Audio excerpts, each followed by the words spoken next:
ખેરગામના doctor Nirav Patel દ્વારા આયોજિત માતૃવંદના રક્તદાન કેમ્પમાં જનસેવાનો ધોધ. ખેરગામના યુવા અને સામાજિક અગ્રણી ડોક્ટર નીરવ ભૂલાભાઈ પટેલ દ્વારા તેમની માતૃશ્રી સ્વ ચિંતુબેન પટેલની પુણ્યતિથિ અને બાળકોના જન્મદિવસ નિમિત્તે ભવ્ય રક્તદાન કેમ્પનું આયોજન કરવામાં આવ્યું હતું.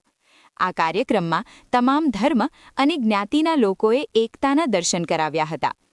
મહિલાઓએ જે ઉત્સાહ બતાવ્યો છે તે સાબિત કરે છે કે તેઓ માત્ર ઘર જ નહીં પણ રક્તદાન દ્વારા કોઈનું જીવન બચાવવા માટે પણ પુરુષો કરતાં વધુ સક્ષમ છે. કોઈપણ પ્રલોભન વગર તમામ સમાજના લોકો જે રીતે ઉમટી પડ્યા તે અભૂતપૂર્વ છે. ડોક્ટર પટેલે જાહેર જનતાને અપીલ કરી છે કે પોતાના ઘરે રહેલા જૂના કપડાં અને રમકડા દાનમાં આપે, જેથી ગરીબ બાળકો અને પરિવારોના ચહેરા પર ખુશી લાવી શકાય.